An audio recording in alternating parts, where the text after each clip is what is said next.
மோசமான ஒரு ஆட்சி இந்தியாவில் நடைபெற்றுக் கொண்டிருக்கிறது. இதை கண்டிக்க வேண்டிய கட்டாயம் இருக்கு.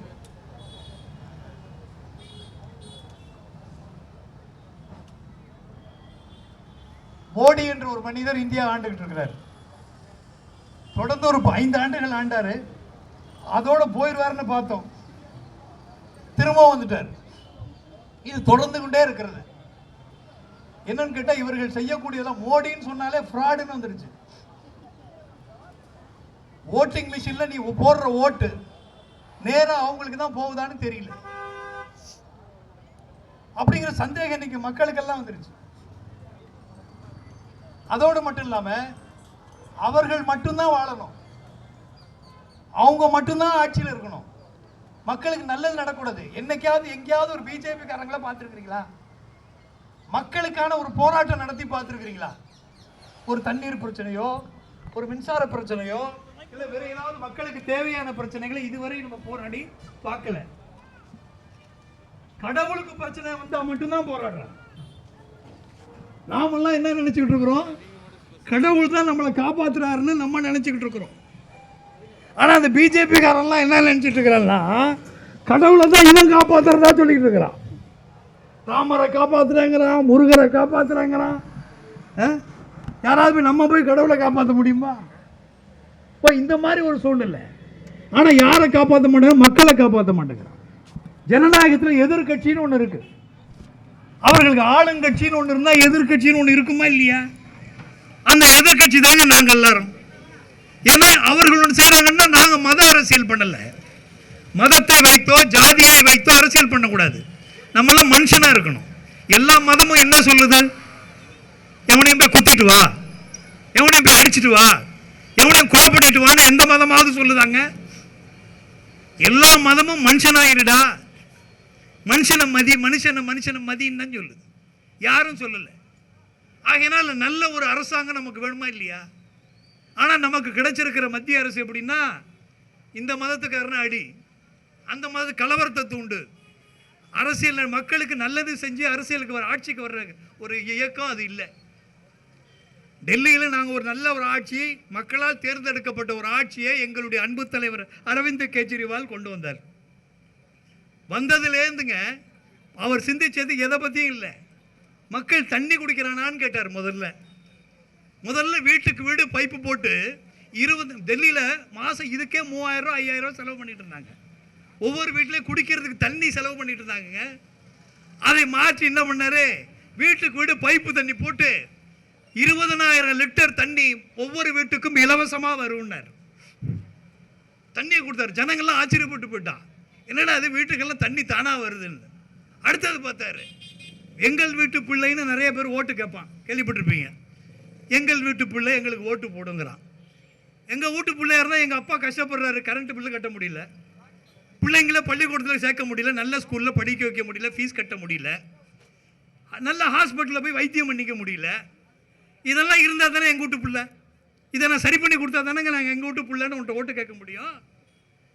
இவங்க வந்தாங்க, நல்ல மருத்துவமனை கட்டி கொடுத்தாங்க, பெரியவர்களுக்கெல்லாம் நல்ல மருத்துவ மருந்துகள் கிடைக்குது, ஏரியாவுக்கு எல்லா பகுதிகளிலையும் மருத்துவ வசதிகள் கிடைக்குது, ஊசி மருந்து மாத்திரை கிடைக்கிறது, இப்படிங்கிறதெல்லாம் இருக்கணுமா இல்லையா? இதை டெல்லியில் செஞ்சார். எங்கே பார்த்தாலும் மருத்துவமனைகளை உருவாக்கினார். வீதிக்கு ஒவ்வொரு கிலோமீட்டருக்கு ஒரு மஹல்லா கிளினிக்னு சொல்லி மருத்துவமனைகளை உருவாக்கினார்.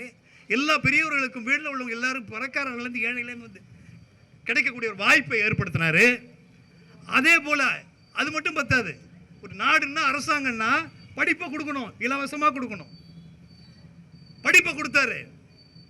பெரிய பெரிய பள்ளிக்கூடங்கள், தனியார் பள்ளிக்கூடங்களை விட சிறப்பான பள்ளிக்கூடங்கள் எல்லாம் கட்டினார். பிள்ளைங்கள் சந்தோஷமாக வரணும்னு சொல்லி காலையில் வர்ற பிள்ளைங்களுக்கு ஹாப்பினஸ் கிளாஸஸ்ன்னு வச்சார், சந்தோஷ வகுப்புகள்னு வச்சார். அதோட இல்லைங்க, உள்ள ஸ்விம்மிங் பூல், ஐபிஎல் கிரவுண்டு, டிவியில் பார்க்குறீங்களா கிரிக்கெட் கிரவுண்டு, அதே மாதிரி கிரிக்கெட் கிரவுண்டு. அமைச்சர்களே போய் உட்காந்து அங்கே பள்ளிக்கூடங்களில் வேலை பார்க்க ஆரம்பித்தாங்க. அந்தந்த பகுதி எம்எல்ஏக்களே அங்கேயே போய் இருக்க ஆரம்பித்தாங்க. இப்படி முழுமையாக உருவாக்கி தரமான பள்ளிக்கூடத்தையும் அப்பல்லோ மருத்துவமனை, சிறப்பான அரசு மருத்துவமனைகள்லாம் உருவாக்கி கொடுத்து தொடர்ந்து நல்லது பண்ணிக்கிட்டே வந்தோம். இந்த பஸ்ஸு போகிறீங்கல்ல ஃப்ரீயாக, இது இந்தியாவிலே முத அவர் தான் விட்டார். பெண்களுக்கு இலவச பஸ்ன்னு விட்டார். ஆனால் நம்ம முதலமைச்சரை நான் ரொம்ப பாராட்டணும். என்ன காரணம்னா, டெல்லியில் இருந்ததை இங்கே கொண்டு வந்தார். டெல்லியில் ஏன்னா தமிழ்நாட்டு முதலமைச்சர் ஒரு ஈகோ இல்லாத முதலமைச்சருங்க. டெல்லியில் இருந்து என்ன பண்ணார், இங்கே போய் பார்த்துட்டு வந்தார். டெல்லிக்கு போய் எப்படி ஸ்கூல்லாம் டெல்லியில் எல்லாருமே சொல்கிறானே, அமெரிக்க ஜனாதிபதியினுடைய பிள்ளைகள்லாம் வந்து பார்த்துட்டு போகிறாங்க. எல்லாம் இந்த அருமையாக இருக்குது. பள்ளிக்கூடங்கள்லாம் ஃபின்லாண்டில் வந்து டீச்சர்ஸ் எல்லாம் ஃபின்லாண்டு உலகத்திலேயே சிறப்பான கல்வி ஃபின்லாண்டுங்கிற ஒரு நாட்டில் தான். அந்த நாட்டுக்கு டீச்சர்ஸை அனுப்பி ட்ரைனிங் பண்ணி கொடுக்குறாங்க. இதெல்லாம் பண்ணுறாங்கன்னு சொல்லிட்டு தமிழக முதலமைச்சர் மட்டும் இல்லை, எல்லாரும் போய் பார்த்தாங்க. ஒவ்வொரு மாநில முதலமைச்சர்கள்லாம் போய் டெல்லியில் பார்த்துட்டு அதை போல் இங்கே உருவாக்குகிறோம்னு சொல்லிட்டு இங்கே வந்தார். உருவாக்குனதோடு மட்டும் இல்லைங்க, இங்கே அவரையே கூப்பிட்டு, அரவிந்த் கெஜ்ரிவாலையே கூப்பிட்டு இங்கே அவர் கையாலேயே துவக்கி வைக்கிறார். ஏன்னா நம்ம தமிழ்நாட்டில் நிறையா பார்த்துருக்கோம். ஜெயலலிதா காலத்தில் எதை செஞ்சாலும் நான் செஞ்சேன்பாங்க. ஜெயலலிதா அவங்க உத்தரவுப்படி தான் நடக்கும். ஆனால் அதெல்லாம் இல்லாமல் நடந்தது. இப்படி செஞ்ச ஒரு நல்ல விஷயங்களை எல்லாம் பலவிதை கற்றுத்தந்த, இந்தியாவிற்கே முன்மாதிரியாக இருந்த ஒரு முதலமைச்சர் IRS படித்தவரை வேலையை விட்டுட்டு அன்னை தெரசா கூட போய் ஒர்க் பண்ணிட்டு திரும்பி பரிவர்த்தன் சொல்லி ஒரு அமைப்பை உருவாக்கி அதில் இருந்து மக்களுக்கான சேவையெல்லாம் செஞ்சுட்டு மக்கள் ஓட்டு போட்டு கிட்டத்தட்ட 70 இடங்களில் 67 MLAக்களை வெற்றி பெற செய்து ஆட்சியை அமைத்து காட்டியவர் அரவிந்த் கெஜ்ரிவால். எந்த ஊழலை ஒழிக்கணும், மக்களுக்கு 1 லட்ச ரூபாய்க்கு ரோடு போட சொன்னால் 1 லட்ச ரூபாய்க்கு ரோடு போடணும். 60,000 ரூபாய்க்கு போட்டு 40,000 ரூபாய் திருடி பேக்கெட்டில் போட்டு போனால் அந்த ரோடாக இருக்குமா? இதையெல்லாம் அதுதான் ஊழல்ங்கிறது. இதெல்லாம் ஒழிக்கணும்னு தான் நாங்கள் வந்தோம். எங்களை என்ன பண்ணான் தெரியுமா? ஊழலை ஒழிக்கணும்னு நீ சொல்கிற, உன்னை ஊழலை வச்சே உன்னை காலி பண்ணுறேன்னு சொல்லி வேற எதுவும் சொல்ல முடியல. இவர் அதை பண்ணார், இதை பண்ணார், ஏமாத்திட்டாரு, மக்களை சுரண்டிட்டாரு, மக்கள் பணத்தை பிடிங்கிட்டாரு, இப்படின்னு எதுவுமே சொல்ல முடியல. முயற்சி பண்ணி பார்க்குறான், தடுத்து பார்க்குறான். ஏன்னா நாங்கள் டெல்லியில் மட்டும் ஜெயிக்கல, பஞ்சாப்லையும் ஜெயிச்சிட்டோம். பஞ்சாபில் மட்டும் இல்லை, டெல்லியில் 15 ஆண்டு காலமாக பாரதிய ஜனதா கட்சியினுடைய கைகளில் இருந்த டெல்லி கார்பரேஷன் எங்கள் கையில் வந்துருச்சு. அதுவும் பத்தாது, மோடியோட ஊர் எது தெரியுமா? குஜராத். குஜராத்துக்குள்ளேயே போய் அங்கே ஒரு 10% ஓட்டை வாங்கி தனியாக நின்று அங்கே 5 சீட்டை ஜெயிச்சிட்டோம். ஏன்னா மக்களை நோக்கி அரசியல் பண்ணுறதில்ல பிஜேபி, தேர்தலை மட்டுமே நோக்கி அரசியல் பண்ணுவான். அவனுக்கு தாங்க முடியல. என்னடா அது நம்ம ஊர்லேயே வந்தாலும் ஜெயிக்கிறாரு, கோவாவில் வந்து 2 சீட்டு ஜெயிச்சுட்டு போகிறாரு, 19வது காஷ்மீருக்கு போய் அங்கேயும் ஒரு சீட்டு ஜெயிச்சுட்டு வர்றாரு அப்படின்னு சொல்லி இவரை ஒழிக்கதற்கான வேலையில் இறங்கி விட்டார். ஒரு நல்ல மனிதனை, நேர்மையான மனிதனை, மக்களுக்கான ஒரு ஆட்சியை எல்லாரும் பாராட்டி, அனைத்து தலைவர்களும் திரு வைகோ அவர்கள் உட்பட எல்லாராலும் பாராட்டு பெற்றவர். அவரை பற்றி என்ன பண்ணுறா, நீ ஊழல் ஒழிக்கணும் தானே வந்த, நீ 100 கோடி ரூபா திருடிட்டேன்னு ஒரு வழக்கு அவர் மேலே போட்டு அவரை கடந்த தேர்தலில் 6 மாதம் கொண்டு போய் ஜெயிலில் வச்சுட்டாங்க. ஒரு முதலமைச்சரையே கொண்டு போய், இந்திய சரித்திரத்திலே முதலமைச்சரையே கொண்டு போய் ஜெயிலில் வச்சது இந்த மோடி தான். அதுக்கு துணை முதலமைச்சர் அவரை கொண்டு போய் ஒரு கேஸில் ஃபிக்ஸ் பண்ணி 2 வருஷங்க, 1 நாள் 2 நாள் இல்லை, நான் 10 நாள் ஜெயிலுக்கு போனேன் 8 வழிச்சாலைக்கு. அதை நான் பெருமையாக பேசிக்கிட்டு அலைகிறேன். ஆனால் பாருங்க, 2 வருஷம் ஜெயிலில் தூக்கி உள்ள வச்சிருக்கிறாங்க. அதே மாதிரி சத்யேந்திர ஜெயின்னு ஒருத்தர் ஹெல்த் மினிஸ்டர், இந்த இவ்வளோ மருத்துவமனையெல்லாம் உருவாக்குறாரு, அவரை கொண்டு போய்ங்க தேர்தலில் வந்து அவர் இமாச்சல் பிரதேசத்துக்கு இன்சார்ஜாக போடுறாங்க. இன்சார்ஜாக போடும்போது என்ன ஆச்சுன்னு சொன்னால், இன்சார்ஜாக போட்டால் திருப்பி இமாச்சல் பிரதேசில் இவனை போய் பிடிச்சிருவாங்க போட்டிருக்குன்னு நினச்சி அவரை எப்பயோ தொழில் நடத்தும் போது ஏதோ பரிவர்த்தனை நடந்துச்சுன்னு ஒரு பொய்யை சொல்லி அவரை கொண்டு போய் 3 வருஷம் ஜெயிலில் வச்சுட்டாங்க. நான் கேட்குறேன், இன்னைக்கு என்ன ஆயிடுச்சு தெரியுமா? ஏன் இந்த போராட்டங்கிறத நீங்கள் தெரிஞ்சுக்கணும். நாங்கள் வந்து மக்களுக்கான ஒரு கட்சியாக இருந்ததால தான் இவ்வளோ பேர் வந்து உட்காடுறாங்க. ஏன் இந்த போராட்டம் பண்ணுறோன்னா, இவ்வளவு நல்லது செய்த ஒரு முதலமைச்சரை, இவ்வளவு நேர்மையாக இருந்த ஒரு முதலமைச்சரை இவர் மேலேயே ஒரு பொய் வழக்கை போட்டு இவரை கொண்டு போய் சிறைச்சாலையில் வச்சு பண்ணதோட கோர்ட்டு கேட்குது, ஏன்பா இவர் 100 கோடி ரூபா வாங்கிட்டாருன்னு சொல்றியே, ஆதாரம் இருக்கான்னு கேட்குது. இருக்குங்க வேண்டியது. இந்த ஈடின்னு ஒன்று இருக்கு, அமலாக்கத்துறை, சிபிஐன்னு ஒன்று வச்சிருக்கிறான். ஒரு மோசமான ஒரு திறம். அவனுங்களுக்கு மோடி என்ன சொல்றாரோ அதை செய்யறதுக்கு, மக்களுக்காக இல்லை, சம்பளம் மக்கள்கிட்ட இருந்து வாங்குவான். ஆனால் வேலை பூரா மோடிக்கு தான் பார்ப்பான். அந்த துறையை வச்சு இவரை ஜெயிலில் தூக்கி உள்ள போட்டது. இப்போ அந்த கோர்ட் டெல்லி நீதிமன்றம் சொல்லிடுச்சு, அவர் மேலே எந்த குற்றமும் இல்லை, அவருக்கு எந்த அவர் குற்றம் செய்ததற்கான எந்த ஆதாரமும் இல்லை அப்படின்னு சொல்லி டெல்லி நீதிமன்றம் உத்தரவு கொடுத்துருச்சு நேற்று முந்தா நாள். சரி, நாங்கள் இப்போ நிரபராதின்னு நாங்கள் ஒத்துக்கிறோம், இதுக்கு மேலே நீ மேல்முறையீடு போ, அதுவே உங்கள் இஷ்டம். அது இந்தியாவிலேயே இந்த மாதிரி ஒரு கேவலம் எங்கேயுமே நடந்ததில்லை. அவரை கொண்டு போய் உள்ளே போட்டீங்க, 6 மாதம் இருந்தார் ஒருத்தர், 2 வருஷம் இருந்தார் ஒருத்தர். இப்போ அவர் 2 வருஷம் இருந்துட்டு வந்து இவர் மேலே குற்றம் இல்லை, இவர் நிரபராதி, இவர் கைது செஞ்சதுக்கு தப்பு பண்ணாருங்கிறதுக்கு எந்தவித ஆதாரமும் இல்லை, வழங்க சிபிஐயாலையும் அமலாக்கத்துறையாலையும் கொடுக்க முடியல அப்படின்னு சொன்னா என்ன அர்த்தம் சொல்லுங்க? ஆக நீ எங்களுக்கு அரெஸ்ட் பண்ண, உள்ள போட்ட, வழக்கு போட்டு நிரூபிச்சிருந்தாலும் பரவாயில்ல, எங்களுக்கு நேர்மையானன்னு சொல்லிட்டு 6 மாதம் உள்ள வச்சிருந்தே எங்கள் நிலைமை என்ன? 2 வருஷம் நீங்களே உங்களை சிந்திச்சு பாருங்க. 2 வருஷம் போய் உங்களுக்கு ஒன்றும் இல்லைன்னு சொல்லி உள்ள விட்டு வெளியில் விட்டா உங்களுக்கு எவ்வளோ மன உளைச்சலுங்க இருக்கும், எவ்வளோ வேதனைங்க இருக்கும். அந்த வேலையை செய்தவர் தான் இந்த மோடி. இன்னைக்கு மோடி சுற்றிட்டு ஊர் பூரா நாடு பூரா சுற்றிட்டு இருக்கிறார். மணிப்பூரில் அவ்வளோ பெண்கள் எல்லாம் அவ்வளோ கொடுமைப்படுத்தினா அங்கே போனோம், அங்கே போக முடியும், போக யோகிதை இல்லை. எலெக்ஷன் வந்த உடனே இங்கே தமிழ்நாட்டுக்குள்ள ரவுண்ட் அடிக்கிறது, இங்கே தெருவாக அலையிறது, தமிழை கொலை பண்ணி பேசுறது. இப்படி ஒரு மோசமான ஒரு கேவலமான, நீ பதவி விலகணும். உன் நாட்டு சட்ட நீதிமன்றம் சொல்லிடுச்சு, நீ உனக்கு கீழே இருக்கிற சிபிஐ, உனக்கு கீழே இருக்கிற இடி இவ்வளோ பெரிய தப்பு பண்ணியிருக்கு, ஒரு அப்பாவிகளை கைது செய்திருக்கிறது, ஒரு முதலமைச்சர்னு கூட பார்க்காம, மக்களால் தேர்ந்தெடுக்கப்பட்டவர்னு கூட பார்க்காம கொண்டு போய் சிறைச்சாலையில் போட்டுட்டு இன்னைக்கு அவர் மேலே குற்றம் இல்லைன்னு சொல்லி நிரபராதின்னு சொல்லி அவர் வெளியே வந்திருக்கிறாரு. இதுக்கு என்ன பதில்? இதைத்தான் நாங்கள் இதை கண்டிச்சு தான், இதுக்கு என்ன கோர்ட்டு சொல்லிடுச்சு இல்லை, இந்த மோடி நாக்கப்புடின்னு சாகணுமா இல்லையா? வெக்கம் இருக்கணுமா இல்லையா? ஒரு வெக்கமே இல்லாத ஒரு ஆள் இந்தியாவுக்கு, இது இந்திய வரலாறுல ஒரு பிரதமராக வந்திருக்கிறார்னா மோடி தான். பிஎம் கேர்னு சொல்லி ஏங்க மக்கள்கிட்ட நிதியை வாங்கிட்டு எவ்வளோ வாங்கினேன்னு சொல்ல மாட்டாராம். இப்படி ஒரு ஆள், ஒரு மோசமாக பணத்தை அம்பானி, நம்மளாம் என்ன நினச்சிட்டு இருக்கிறோம், இவனுக்கு நான் நேர்மையாக இருக்கிறேன் நாங்கள் நேர்மையாக இருக்கிறாருன்னு நிறைய பேர் நினச்சிட்டு இருக்கிறான். இவன் என்ன செய்யறான், அம்பானி அதானி போல ஆளுங்களை உருவாக்கி விட்டுறான், அவங்கிட்ட வாங்கிக்கிறான். ஸோ இதையெல்லாம் மாறணும். ஆக இந்த போராட்டம் எதுக்குன்னு சொன்னால், நல்லவர்களை எதிர்கட்சி இன்னைக்கு தமிழ்நாட்டிலையும் பல அமைச்சர்கள் மேலே நான் என்ன சொல்கிறேன்னா, தமிழ்நாட்டில் ஒரு வழக்கு, இப்போ அரவிந்த் கெஜ்ரிவால் மேலே வழக்கு போட்டீங்க, போட்டால் நாங்கள் குற்றவாளியா? நிரூபிச்சா தானே நாங்கள் நிரபராதின்னு சொல்கிறோம். கோர்ட் எங்களை நிரபராதி, இவங்க மேலே ஆதாரம் இல்லை, நாங்கள் விடுவிக்கிறோம். அந்த வழக்கில் இருந்து அரவிந்த் கெஜ்ரிவாலையும் அதை சார்ந்த அவர் மட்டுமல்ல 23 பேரை, ஒரு ஆள் 2 ஆள் தான் நீங்கள் சொல்கிறது கரெக்டு, 23 பேரை விடுதலை பண்ணியிருக்கிறோம் அப்படின்னு கோர்ட்டு சொல்லியிருக்கு. அப்படின்னு சொன்னால் நாங்கள் என்ன நினைக்கிறோம்னு சொன்னால், இவர்களை இந்த மாதிரி ஒரு மோசமான செயலை,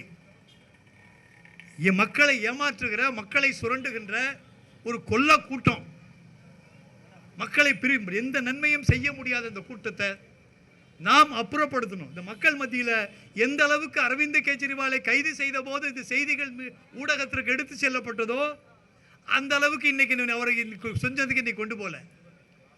இது நம்ம நாட்டினுடைய துரதிர்ஷ்டம். ஆகையினால நாங்கள் தமிழக ஆம் ஆத்மி கட்சி சார்பில் அனைத்து கட்சி ஏன் அழைக்கிறோம். எதை சொல்ல வந்தேன்னு சொன்னால், குற்றவாளின்னு யார், குற்றவாளி தான் சொல்ல முடியும், தண்டிக்கப்பட்டவர் அல்ல.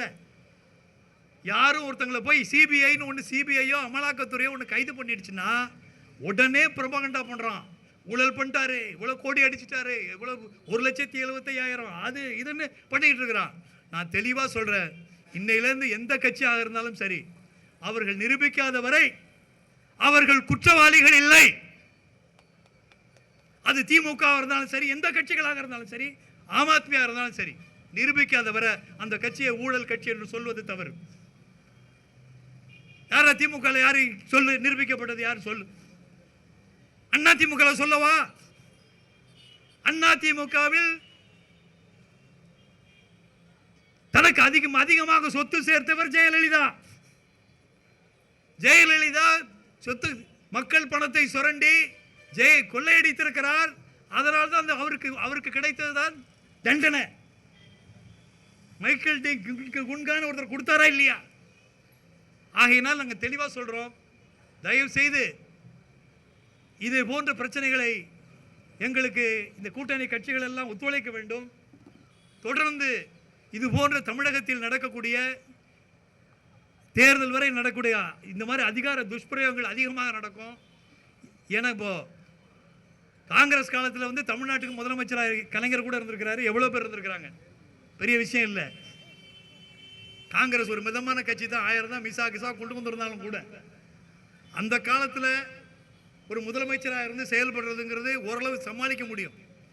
ஆனால் இந்த சர்வாதிகார ஆட்சியின் காலத்தில் இருந்து ஒரு முதலமைச்சராக இருந்து செயல்படுவது என்பது சாதாரண விஷயம் இல்லை. அதற்கு பெரிய உதாரணம் திரு மு.க. ஸ்டாலின் அவர்கள்.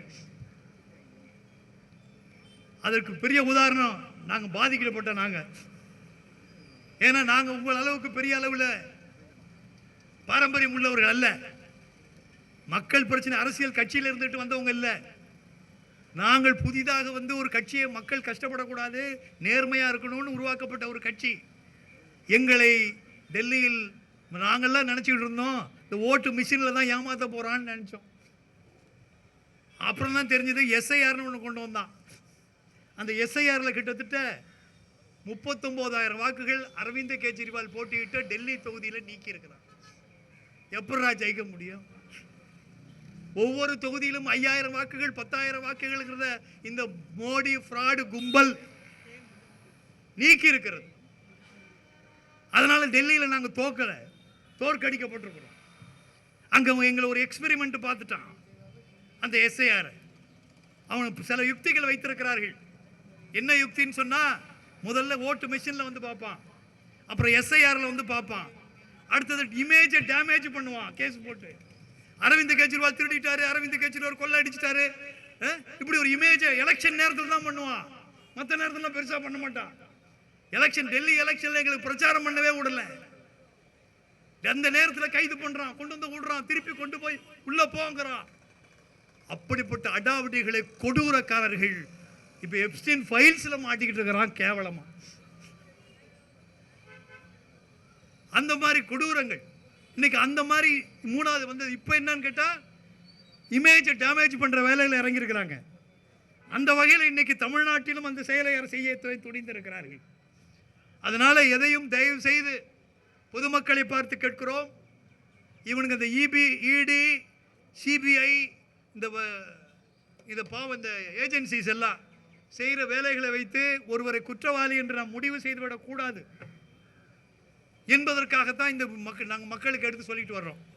அந்த வகையில் இந்த தரம் தாழ்ந்த மனித குலத்துக்கு எதிரான இந்த பாரதிய ஜனதா கட்சி வீழ்த்தப்பட வேண்டும். நீதிமன்றமே வழக்கில் இருந்து திரு அரவிந்த் கெஜ்ரிவாலை விடுவித்திருக்கிறது. அப்படி விடுவித்திருக்கும் போது இதற்காக இது ப்ராசஸ்னு கேட்டாங்க. இப்போ கூட மீடியாவில் இதெல்லாம் ஒரு ப்ராசஸ் தானே சார்? எல்லாரையும் இப்படி தான் அரெஸ்ட் பண்ணுவாங்க. அரெஸ்ட் பண்ணிட்டு திரும்ப இது காலங்காலமாக நடக்குது. இது காங்கிரஸ் காலத்தில் எந்த காலத்தில் நடந்தாலும் தப்பு. அது தவறான வழிமுறை, அதை ஏற்றுக்கொள்ள முடியாது என்கிற சூழலை தமிழகத்தில் மட்டுமல்ல இந்தியாவில் வருங்காலத்தில் உருவாக்கப்பட வேண்டும். அதனால இதோடு என்னுடைய தலைமை உரையை நிறைவு செய்கிறேன். அடுத்ததாக தொழுவ போறவங்க இந்திய யூனியன் முஸ்லீம் லீக் கட்சியினுடைய தலைமை நிலை செயலாளர்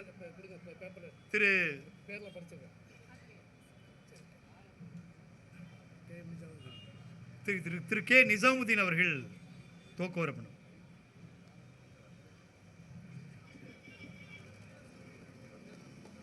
மரியாதைக்குரிய தோழர் எஸ் பாலாஜி அவர்களே, இந்த நிகழ்ச்சியை ஒருங்கிணைத்துக் கொண்டிருக்கிற ஆம் ஆத்மி கட்சியின் தலைவர் ஸ்டெல்லா அவர்களே, உங்கள் அத்தனை பேருக்கும் மார்க்சிஸ்ட் கம்யூனிஸ்ட் கட்சியின் சார்பாகவும் என் சார்பாகவும் முதற்கண் நன்றி கலந்த வணக்கங்களை தெரிவித்துக் கொள்கின்றேன்.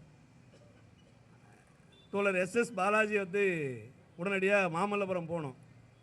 ஒரு 5 நிமிடத்தில் மட்டும் நான் பேசி முடிச்சலாம்னு நினைக்கிறேன். ஆர்எஸ்எஸ் என்று சொல்லக்கூடிய இந்த அமைப்பு அது ஒரு ஆக்டோபஸை விட மிக மோசமான, மிக விகாரமான, மிக மிக வக்கிரமான ஒரு அமைப்பு. அதற்கு செயல்படக்கூடிய துணை அமைப்புகள் கிட்டத்தட்ட 2500க்கும் மேற்பட்ட துணை அமைப்புகள்.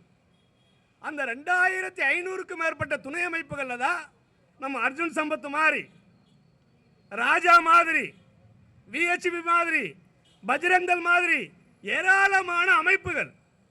இந்த எல்லா அமைப்புகளுக்கும் சரக்கு ஊத்தி ஊசி போட்டு அவனை கடி, இவனை கடி, அதை கடி, இதை கடின்னு அனுப்பி விடுவாங்க. இது எல்லாம் வெறி பிடிச்சி எல்லாத்தையும் கடிச்சு கொதரும். இந்த அமலாக்கத்துறை மரியாதைக்குரிய டெல்லி முதலமைச்சர், ஆம் ஆத்மி கட்சியோட நிறுவனர், அவர் மீது ஒரு வழக்கு. என்ன வழக்கு? ஊழல் வழக்கு. இந்த கடந்த 10 ஆண்டுகளில் ஏராளமான ஊழல் வழக்குகளை அமலாக்கத்துறை போட்டிருக்கிறாங்க. அது குறிப்பாக எதிர்க்கட்சிகள் ஆளக்கூடிய மாநிலங்களில், எதிர்க்கட்சியில் இருக்கிற அரசியல் தலைவர்கள் மீது, எதிர்க்கட்சிகளில் இருக்கிற அமைச்சர்கள் மீது. இந்த வழக்கிற்கு ஏதாவது முகாந்திரம் இருக்கா? கிடையாது. நீங்க ஸ்டேஷன்ல போய் கம்ப்ளைண்ட் பண்ணீங்கன்னா எஃப்ஐஆர் கொடுப்பாங்க. அமலாக்கத்துறை இசிஐஆர் கொடுக்கும். ஆனால் அது கொடுக்க வேண்டிய அவசியம் கிடையாது. அது அவங்களுடைய ஒரு ஆவணம், அவ்வளவுதான். அந்த ஆவணம் அவர்களுக்கானதுதான். ஆனா எந்த முகாந்திரம் இல்லாமல் ஒரு முதலமைச்சர் 156 நாட்கள் ஜெயிலில் இருக்கிறார். துணை முதலமைச்சர் 500க்கும் மேற்பட்ட நாட்கள் ஜெயிலில் இருக்கிறார். ஏண்டா? அவங்கள ஊழல் செஞ்சுட்டாங்க. நான் கேட்கிறேன், இது நேர்மையான தூய்மையான அமலாக்கத்துறை என்றால் இந்த அமலாக்கத்துறை அதிகாரிகள் பிரதமர் வீட்டுக்கு போவாங்களா? இந்திய அரசாங்கத்தோட முத்திரையை பயன்படுத்தி, இந்திய அரசாங்கத்தோட எம்பளத்தை பயன்படுத்தி பிஎம் கேர் நிதிக்கு விளம்பரம் கொடுத்து கிட்டத்தட்ட 46,000 கோடி ரூபாய் பிஎம் கேருக்கு போச்சு. அந்த 46,000 கோடி எங்க போச்சு? யார் அப்ப முட்டு பணம்? நேர்மையான ஈடியா இருந்தா மோடி வீட்டுக்கு போயிருக்கணும்ல. அமித்ஷாவோட பையன் 3000 மடங்கு சொத்து சத்தா, ஏன் அங்க போகல? போயிருக்கணும்ல. அப்ப இந்த அமலாக்கத்துறை என்பது அமித்ஷாவோட மோடியோட ஒரு வளர்ப்பு பிராணி. அந்த பிராணி எங்க போக சொல்லாங்கன்னா அங்க போகும். 193 வழக்கில் அமலாக்கத்துறை இசிஐஆர் போட்டது மட்டுமல்ல, வழக்கு நடத்தின 193 வழக்கில் 2 வழக்கில் மட்டும்தான் தீர்ப்பு தண்டனையானது. மீதம் இருக்கிற 191 வழக்கில் எந்த முகாந்திரம் இல்ல, வழக்கு விடுவிக்கப்பட்டது. அப்படின்னு சொன்னா யார் இந்த ஈடி? யார் இந்த சிபிஐ? நம்ம ஊர்ல திண்டுக்கல்ல ஒரு அமலாக்கத்துறை அதிகாரி போறாரு. ஒரு நிறுவனத்துக்கு போய் நீ காசு கொடுத்தா வழக்கு போட மாட்டேன், இல்லைன்னா வழக்கு போட சொல்லி லஞ்சம் வாங்குறாரு. லஞ்சம் வாங்கினவர் கையை களவுமாக அமலாக்கத்துறை அதிகாரி கைப்பற்றப்படுறாரு. அமலாக்கத்துறை அதிகாரி கைது செய்யப்படுறார். அப்ப யார் இவங்க? இவர்களோட நோக்கம் என்பது இந்த அரசு எந்திரங்களை, அரசு ஏஜென்சியை பயன்படுத்தி கொண்டு எதிர்க்கட்சிகள் மீது, ஜனநாயக சக்திகள் மீது, மக்களுக்காக போராடுபவர்கள் மீது பொய் வழக்கை போட்டு அதன் மூலமாக அவர்களின் அதிகாரத்தை முடக்குவது, அவருடைய செல்வாக்கை ஒழிப்பது, அவருடைய அரசியலை முடக்குவது, ஏதாவது ஒரு வகையில் தன்னுடைய அதிகாரத்தை கைப்பற்றுவதற்காக அவர்கள் பயன்படுத்தக்கூடிய ஒரு நிறுவனங்களாக தான் இத்தகைய நிறுவனங்களை வைத்துக் கொண்டிருக்கிறார்கள். எனவே மோடி, அமித்ஷாவும் இதே நிலைமை கடைபிடித்தால் அநேகமாக ஹிட்லருக்கு ஏற்பட்டதுதான், முசோலினிக்கு ஏற்பட்டதுதான். நடு ரோட்ல நாய் அடிக்கிற மாதிரி அடிச்சு சத்தா கேள்வி கேட்க நாதி இல்லாம ஆயிடுவீங்க. ஏன் சொன்னா, எனக்கு முன்னாடி சொன்னாங்க கோயபல்ஸ் எப்படி திரும்ப திரும்ப ஒரே பொய்யை பேசிக் கொண்டிருந்தார்களோ அதே போலதான் ஊழலை பத்தி அண்ணாமலை பேசுறாரு. யார் அந்த அண்ணாமலை? அவர் எந்த அரசு அதிகாரத்தில் இருக்கிறாரு? 2000 கோடி ரூபாய்க்கு சொத்து வாங்குறாரு. அதுக்கு பேர் என்ன? வானதி சீனிவாச எந்த காசும் இல்லாம இஎம்ஐல ஃபேன் வாங்கின வானதி சீனிவாச நீங்க எத்தனை கோடிக்கு அதிபதி? அதுக்கு பேர் என்ன? ஆனால் இவர்கள் ஊழலை பற்றி பேசிக் கொண்டிருக்கிறார்கள். எனவே பாரதிய ஜனதா கட்சியும் RSSம் தன்னுடைய போக்கை மாற்றிக்கொள்ள வேண்டும். இன்றைக்கு இந்தியாவில் வேரோடும் வேரடி மண்ணோடும் RSSையும் BJPயும் பிடுங்கி எறிய வேண்டும். இல்லை என்றால் அது இந்தியாவில் இன்னொரு ஜெர்மனாக, இன்னொரு இத்தாலியாக லட்சக்கணக்கான கோடான கோடி உழைப்பாளி மக்களை, இஸ்லாமியர்களை, சிறுபான்மை மக்களை கொன்று குவிக்கிற மிகப்பெரிய பாசி சக்தியாக அது வளரும். அதை வளர விடாமல் பிடுங்கி எறிய வேண்டும். அத்தகைய போராட்டத்தில் ஆம் ஆத்மி உள்ளிட்ட இந்தியாவில் இருக்கிற ஜனநாயக சக்திகள், முற்போக்கு அமைப்புகள், அனைத்து இயக்கங்களும் ஒருங்கிணைந்து RSS BJPயை வேறொருப்பம் என்று கேட்டுக்கொண்டு வாய்ப்புக்கு நன்றி கூறி விடைபெறுகின்றேன். நன்றி. குற்றச்சாட்டு வைத்து சிறையில் வைத்து மீண்டும் ஆட்சி வர முடியாமல் செய்துவிட்டு பிஜேபி ஆட்சிக்கு வந்தவுடன் இப்பொழுது நீதிமன்ற தீர்ப்பு வந்ததின் அடிப்படையில் அவர் நிரபராதி என்று நிரூபிக்கப்பட்டுள்ளது. எனவே மோடி அரசாங்கம் பொய்யான வழக்கை தொடுத்ததற்காக ராஜினாமா செய்ய வேண்டும். அதே போலவே CBI, ED, இன்கம் டாக்ஸ் போன்ற அமைப்புகளை ஜனநாயக ரீதியாக செயல்பட வேண்டும். அந்த அமைப்புடைய தலைவர்களை கண்டிக்க வேண்டும் உள்ளிட்ட கோரிக்கைகளை வலியுறுத்தி இன்றைய தினம் ஆம் ஆத்மி கட்சியின் சார்பில் நடைபெறுகின்ற இந்த கண்டன ஆர்ப்பாட்டத்தின் தலைவர், இந்த ஆம் ஆத்மி கட்சியுடைய தமிழ்நாடு மாநில தலைவர் மரியாதைக்குரிய வசீகரன் அவர்களே, பொதுச் செயலாளர் ஜோசப் அவர்களே, ஸ்டெல்லா அவர்களே மற்றும் ஆம் ஆத்மி நிர்வாகிகளே, மேடையில் இருக்கக்கூடிய தோழமை கட்சியை சேர்ந்த தலைவர்களே, இங்கே வந்திருக்கக்கூடிய நண்பர்களே, சகோதர சகோதரிகளே, உங்கள் அத்தனை பேருக்கும் இந்திய கம்யூனிஸ்ட் கட்சியுடைய தமிழ்நாடு மாநில குழு சார்பில் என்னுடைய வாழ்த்துக்களை வணக்கங்களை தெரிவித்துக் கொள்கின்றேன். மோடி அரசாங்கம் இவ்வாறு பொய் வழக்கு போடுகின்ற பொழுது ஆச்சரியப்பட வேண்டிய அவசியமே இல்லை. ஏனென்று சொன்னால், எனக்கு முன்னால் பேசுகின்ற பொழுது மரியாதை வசீகரன் அவர்கள் சொன்னார்கள், ஆளுங்கட்சி என்று ஒன்று இருந்தால் எதிர்கட்சி என்று ஒன்று இருக்கத்தான் செய்யும் என்று சொல்லி அவர் சொன்னார். பிஜேபியை ஒரு ஆளுங்கட்சியாக ஏற்றுக்கொள்ள முடியாது. பிஜேபியை ஒரு அரசியல் கட்சியாக ஏற்றுக்கொள்ள முடியாது. பிஜேபி என்பது ஒரு RSS மதவெறி பிடித்த அமைப்புடைய ஒரு அரசியல் பிரிவு தான் பிஜேபி. பிஜேபி என்பது சுதந்திரமான அரசியல் கட்சி அல்ல. திமுகவை போலவோ, இந்திய கம்யூனிஸ்ட் கட்சி போலவோ, அல்லது மார்க்சிஸ்ட் கம்யூனிஸ்ட் கட்சி போலவோ, அல்லது விடுதலை சிறுத்தைகள் கட்சியை போலவோ அது அரசியல் கட்சி அல்ல. மாறாக இந்தியாவை இந்து ராஷ்டிரா மாற்ற வேண்டும் என்ற இந்துத்துவ அரசியலை முன்னெடுக்கக்கூடிய RSS என்ற மதவெறி பிடித்த ஒரு அமைப்புடைய அரசியல் கிளைதான், அரசியல் பிரிவு தான் பிஜேபி என்பதை மறந்துவிடக்கூடாது. எனவே RSS என்ன சொல்கிறதோ, RSS என்ன செய்ய நினைக்கிறதோ அதைத்தான் பிஜேபி அரசாங்கம் செய்து கொண்டிருக்கிறது என்பதை பார்க்க வேண்டிய அவசியம் இருக்குது. அது வெறும் பிஜேபி அரசு அல்ல, அது பிஜேபி RSS அரசாங்கம். நம்முடைய மோடி அவர்களே RSS அமைப்பை சேர்ந்தவர் தான். இன்றைக்கு ஒன்றிய அரசில் அமைச்சர்கள் இருக்கக்கூடிய பல்வேறு அமைச்சர்களும் RSS அமைப்பை சேர்ந்தவர்கள் தான். RSS அமைப்பை சேராதவர்கள் யாருமே மிக முக்கியமான பொறுப்புகளுக்கு வரவே முடியாது.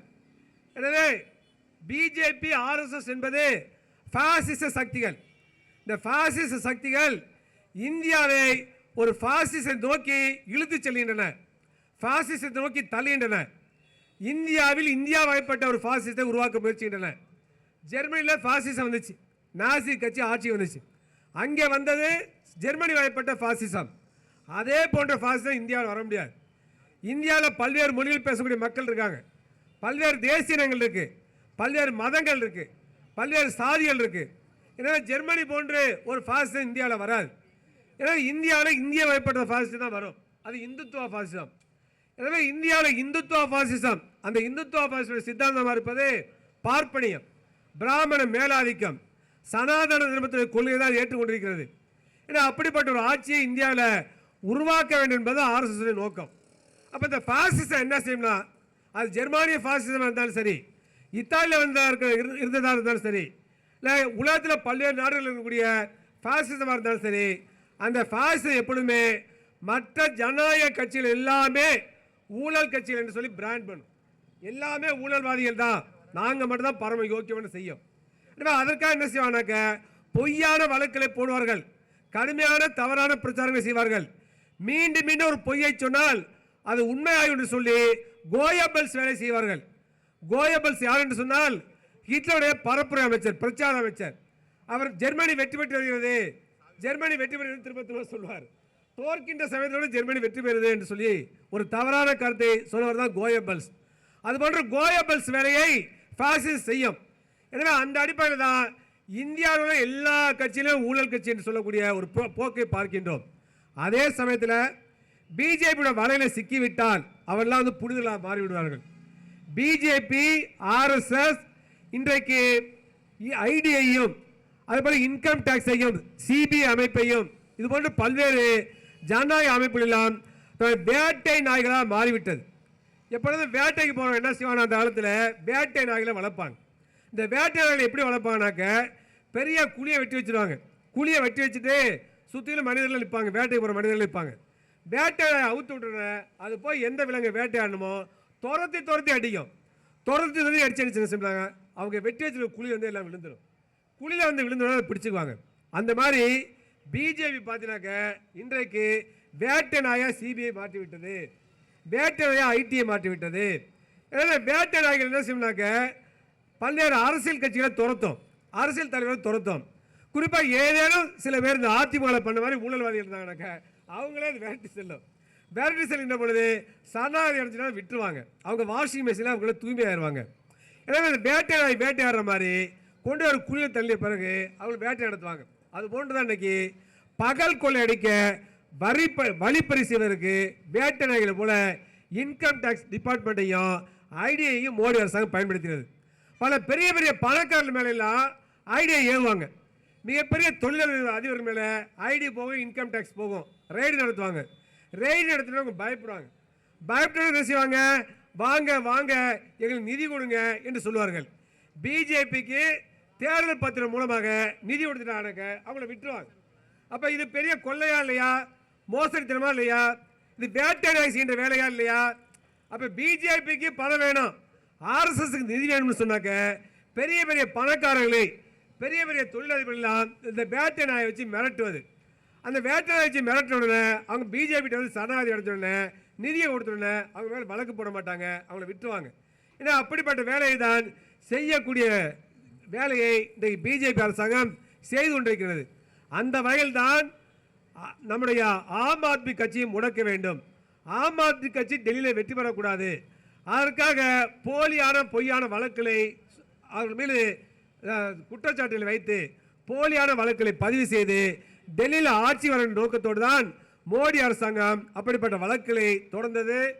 நீதிமன்றம் மூலமாக ஆம் ஆத்மி கட்சி தலைவர் எந்த விதமான தவறும் இல்லாதவர், நிரபராதி என்று தீர்ப்பு வழங்கப்பட்டு விடுதலை பெற்றிருக்கின்றார். இதை வரவேற்கிறோம், பாராட்டுகிறோம். ஆனால் அதே சமயத்தில் எதிர்காலத்தில் மோடி அரசாங்கம் இது போன்று செய்யாது என்று சொல்ல முடியாது. எனவே அதை எதிர்த்து போராட வேண்டிய அவசியம் இருக்கு. மோடியை பிஜேபியை தேர்தல் தோற்கடிச்ச மட்டும் போதாது, அது இன்றைக்கு எல்லா துறைகளையும் பூந்திருக்கு, எல்லா ஜனநாயக நிலைகளையும் மாற்றிவிட்டது. இன்னும் சொல்ல போனா நீதிமன்றத்தை பிஜேபி கிளையாக மாற்றிவிட்டது. தேர்தல் ஆணையம் பிஜேபி கிளையாக மாறிவிட்டது. இது போன்று தேர்தல் ஆணையத்தை பயன்படுத்துறாங்க, சிபிஐ பயன்படுத்துறாங்க, எல்லா ஜனநாயக நிலைகளையும் பயன்படுத்துறாங்க. பயன்படுத்தி இந்தியாவில் பிஜேபி ஆட்சி தொடர வேண்டும், இந்தியாவில் சர்வாதிகாரம் தொடர வேண்டும், மீண்டும் தேர்தலே வரக்கூடாது, எதிர்கட்சியில் அனைத்தையுமே ஒழித்து கட்ட வேண்டிய நோக்கத்தோடு மோடி அரசாங்கம் செயல்படுகிறது. எனவே புரிந்து கொண்டு நாம் செயல்பட வேண்டிய அவசியம் இருக்கிறது. எனவேதான் இந்திய கம்யூனிஸ்ட் கட்சி இந்தியாவில் எல்லா இடதுசாரி சக்திகளும், மதச்சார்பற்ற சக்திகளும், ஜனநாயக சக்திகளும் தேர்தலில் அணி சேர்ந்து பிஜேபியை தேர்தலில் தோற்கடிப்பது மட்டுமல்லாமல் அதை எல்லா தளங்களையும், பண்பாட்டு தளத்தில், அரசியல் தளத்தில், பொருளாதார தளத்தில், எல்லா தளத்திலையும் தோற்கடிக்க வேண்டிய அவசியம் இருக்கிறது. அது இடதுசாரி ஜனநாயக மதச்சார்பற்ற சக்தியுடைய பரந்தப்பட்ட மேடையை உருவாக்க வேண்டும் என்று சொல்லி இந்திய கம்யூனிஸ்ட் கட்சி சண்டிகர் மாநாடு தீர்மானம் போட்டோம், புதுச்சேரி மாநாடு, அகில இந்திய மாநாடு தீர்மானம் போட்டோம். எனவே அந்த அடிப்படையில் தான் இந்தியாவில் இருக்கக்கூடிய அனைத்து ஜனநாயக சக்திகளையும், இடதுசாரி சக்திகளையும், மதச்சார்பற்ற சக்திகளையும் தேர்தலுக்கு மட்டுமல்லாமல் பிஜேபி ஆர்எஸ்எஸ்ஐ இந்த மண்ணை விட்டு அகற்றுவதற்காக ஒரு பரந்தப்பட்ட மேடையை உருவாக்குவதற்காக இந்திய கம்யூனிஸ்ட் கட்சி பாடுபட்டு கொண்டிருக்கிறது. அந்த வகையில் தான் ஆம் ஆத்மியும் இன்றைக்கு எல்லா அரசியல் கட்சிகளையும் அழைத்து இந்த கண்டன ஆர்ப்பாட்டத்தை நடத்துகிறார்கள். ஆம் ஆத்மியுடைய இந்த அரசியல் நிலைப்பாட்டை நாங்கள் வரவேற்கிறோம். ஆம் ஆத்மி தொடர்ந்து இந்தியா கூட்டணியில் செயல்பட வேண்டும். வெறும் தேர்தலை மட்டும் தோற்கடித்தால் போதாது. எனவே அந்த அடிப்படையில் ஒரு வேண்டுகோளை வைக்க இந்திய கம்யூனிஸ்ட் சார்பாக நாங்கள் கடமைப்பட்டிருக்கின்றோம். அதுக்கடுத்து தமிழ்நாட்டில் தேர்தல் வருது. மோடி வந்துட்டு போயிட்டார். இங்கே பேசுகிற பொழுது கூட சொன்னாங்க, நேற்றைக்கு மதுரையில் பேசினார், பேசியதெல்லாம் பொய். ஏற்கனவே அவர் தமிழ்நாட்டில் பேசுகிறப்ப ரொம்ப வீராப்பாக ஹிந்தியில் தான் பேசுவார். நேற்று மதுரையில் பேசுகிறப்ப ஆங்கிலத்தில் பேசினார். ஏன்னு சொன்னால் தமிழ்நாட்டில் ஹிந்தியில் பேசினாக்க மக்களுக்கு பிடிக்காது. இங்கே இருமொழி கொள்கை தான். எனவே இருமொழி கொள்கை பேசக்கூடிய தமிழ்நாட்டில் போயிட்டு நாம் இந்தியில் தேர்தல் பிரச்சாரம் செய்யணும்னாக்க டெபாசிட் கூட வாங்க முடியான்ற எண்ணத்தில் தான் ஆங்கிலத்தில் பேசியிருக்காரு. ஆங்கிலத்தில் பேசின பார்த்தீங்கன்னா எல்லாம் பொய், பித்தலாட்டம், எல்லாம் பார்த்தீங்கன்னா மதவெறி கிளப்புற மாதிரி பேசிட்டு போயிருக்காரு. இன்றைக்கு அந்த கூட்டணியில் மிகப்பெரிய முரண்பாடு. எடப்பாடி பழனிசாமி சொல்ல வேண்டும். நேற்றைக்கு பேசுகிறவ சொல்றார் அதிமுக ஆட்சி அமைக்கணும் எடப்பாடி சொல்றார். அவர் பேசுகிறவர் மோடி பேசுறாரு. தேசிய ஜனநாயக கூட்டணி வெற்றி பெற்று தேசிய ஜனநாயக கூட்டணி அரசு மோடி பேசுறாரு. எடப்பாடி என்ன சொல்றாரு? அதிமுக ஆட்சி அமைக்கணும் சொல்றாரு. பிரதமர் மோடி வந்து தேசிய ஜனநாயக கூட்டணி அமைச்சு ஆட்சி அமைக்கணும் சொல்றாரு. அதுக்கு என்ன அர்த்தம்? அது எடப்பாடி அதிமுக மட்டும் ஆட்சி அமைக்கும், அவர் தான் முதலமைச்சர் சொல்றாரு.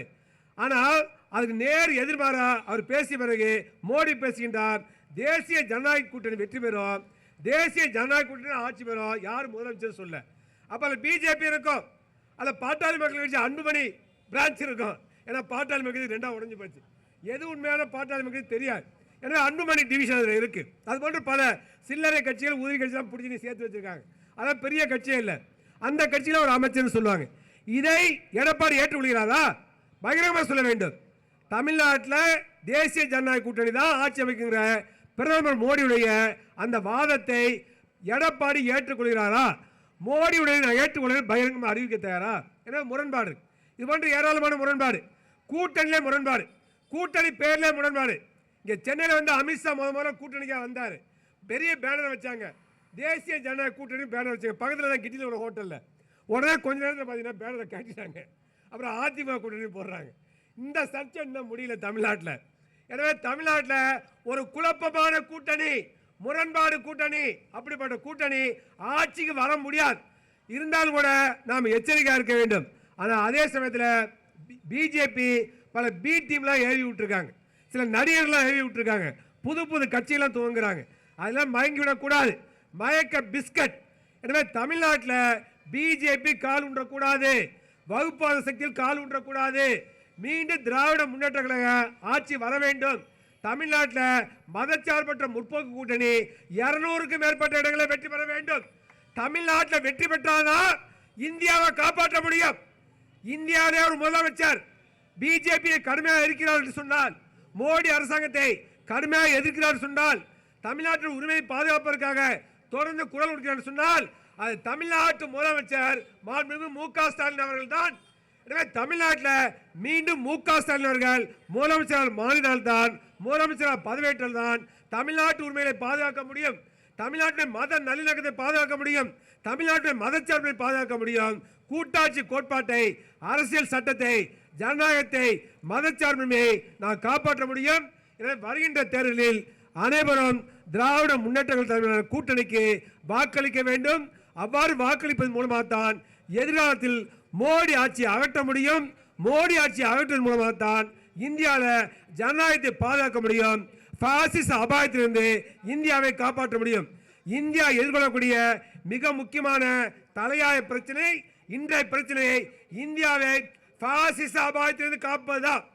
பாசிசம் என்னன்னு சொல்றப்ப சர்வதேச கம்யூனிஸ்ட் இயக்கத்துடைய தலைவராக இருந்த ஜார்ஜ் டிமிட்டர் சொன்னார், பாசிசம் என்பது மிக மோசமான பிற்போக்கான ஏகாதிபத்தியம், சர்வதேச நிதிமூலத்துடைய ஓப்பன் டெரரிசம், வெளிப்படையான பயங்கரவாதம் சொன்னார். அப்படிப்பட்ட பயங்கரவாதம் தான் இந்தியாவில் வரப்போகிறது. மோடி ஆட்சியில் நீடிச்சார்னாக்க இந்தியாவில் ஒரு ஓப்பன் டெரரிசம், வெளிப்படையான பயங்கரவாதம் தலைதூக்க ஆரம்பித்து விடும். எனவே இந்திய மக்கள் அது எந்த கட்சியாக இருந்தாலும் அவர்கள் எதிர்கொள்ளக்கூடிய மிக முக்கியமான பிரச்சனை பாசிச அபாயம் தான். பாசிசம் வந்தால் கண்டன ஆர்ப்பாட்டம் நடத்த முடியாது, பாசிசம் வந்தால் தொழிலாளி வர்க்கம் போராட்டம் நடத்த முடியாது, பாசிசம் வந்தால் எந்த உரிமை இருக்காது. எனவே அந்த அடிப்படையில் பாசிச அபாயத்திலிருந்து இந்தியாவை பாதுகாப்பதுதான் அனைவருடைய நோக்கமாக இருக்க வேண்டும். அந்த வகையில் பாசிசத்தை தடுக்க என்று சொன்னால் தமிழ்நாட்டில் திராவிட முன்னேற்ற கழகம் மீண்டும் ஆட்சிக்கு வர வேண்டும் என்பதை நாம் உறுதி செய்ய வேண்டும். அந்த வகையில் நாம் அனைவரும் ஒன்று சேர்ந்து செயல்பட கேட்டுக்கொண்டு இந்த வாய்ப்புக்கு நன்றி கூறி இந்த ஆர்ப்பாட்டத்தை முன்னெடுத்த ஆம் ஆத்மிக்கு வாழ்த்துக்களை தெரிவித்து விடைபெறுகிறேன். நன்றி, வணக்கம். ஆர்ப்பாட்டம் இது ஆர்ப்பாட்டம். ஆம் ஆத்மி கட்சியின் ஆர்ப்பாட்டம். ஆர்ப்பாட்டம் இது ஆர்ப்பாட்டம். அனைத்து கட்சிகளின் ஆர்ப்பாட்டம். பிஜேபியின் கைப்பாவை இடி சிபிஐக்கு எதிரான ஆர்ப்பாட்டம். ஆர்ப்பாட்டம் இது ஆர்ப்பாட்டம். பொய் வழக்கு போடும் சிபிஐ இடிக்கு எதிரான கண்டன ஆர்ப்பாட்டம். பதவி விலகு, பதவி விலகு, பதவி விலகு, பதவி விலகு. சர்வாதிகார மோடியே, சர்வாதிகார அமித்ஷாவே, பதவி விலகு, பதவி விலகு. நேர்மையான தலைவர்களை பொய்யான குற்றச்சாட்டில் கைது செய்து சிறையில் அடைத்த சிபிஐ இடி மீது நடவடிக்கை எடு, நடவடிக்கை எடு, நடவடிக்கை எடு, நடவடிக்கை எடு.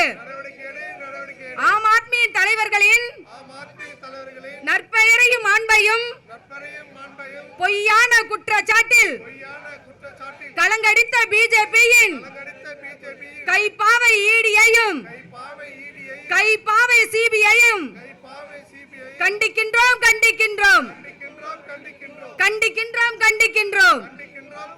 நேர்மையாக எதிர்கொள்ள திராணியற்ற மோடியே, நேர்மையாக எதிர்கொள்ள திராணியற்ற அமித்ஷாவே, பதவி விலகு, பதவி விலகு, பதவி விலகு, பதவி விலகு. மன்னிப்பு கேள், மன்னிப்பு கேள், மன்னிப்பு கேள், மன்னிப்பு கேள். சிபிஐ இடியே மன்னிப்பு கேள், மன்னிப்பு கேள். மக்கள் மன்றம் முன்பு பகிரங்கமாக மன்னிப்பு கேள்.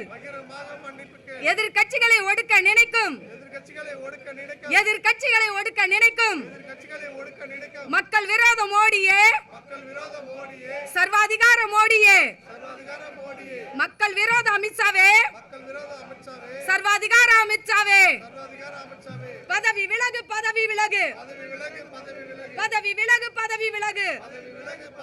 மக்கள் விரோத மோடியே, பதவி விலகு. நன்றி சார்.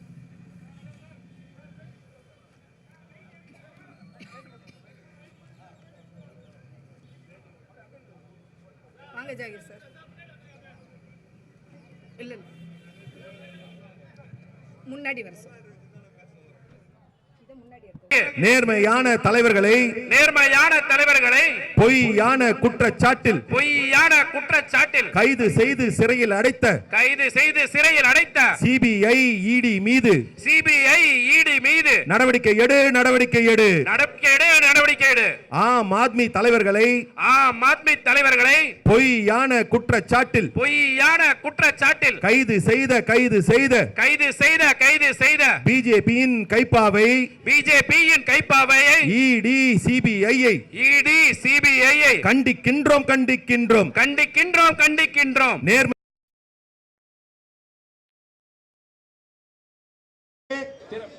மோடியே, திறனியற்ற அமித்ஷாவே,